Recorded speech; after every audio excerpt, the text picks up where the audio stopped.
অস্পষ্ট স্বরে অপু বিশ্বাসের মুখ থেকে দুঃখবোধ হয়ে বেরিয়েছে, কখনো কখনো মনে হয়েছে আমি যদি না থাকি তো আমার সন্তানটাও যেন না থাকে, কারণ আমার শ্বশুরবাড়ির লোকজন কখনো চাননি আমার সন্তান এ পৃথিবীতে আসুক। তার প্রেম, বিয়ে, গোপনীয়তা, সংসার, সাকিবের সঙ্গে মানসিক নানা দ্বন্দ্ব সহ নানা বিষয়ে কথা বলেছেন আরটিভির ঈদের বিশেষ অনুষ্ঠান অপুর সাতকাহন নামের একটি বিশেষ অনুষ্ঠানে।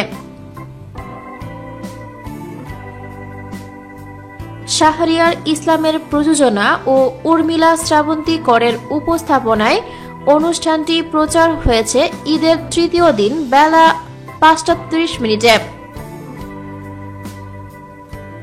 এটি দেখানো হয়েছে আরটিভিতে। ঢাকাই ছবির জনপ্রিয় চিত্রনায়িকা অপু বিশ্বাস গত ১ বছর আড়ালে থাকার পর প্রকাশ্যে এসেছেন কিছুদিন আগে।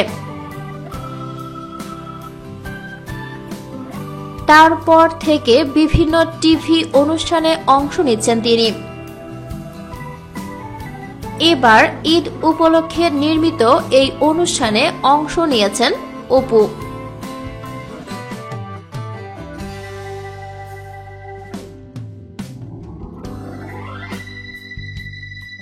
ভিডিওটি ভালো লাগলে লাইক প্রেস করুন এবং শেয়ার করে সবাইকে দেখার সুযোগ দিন।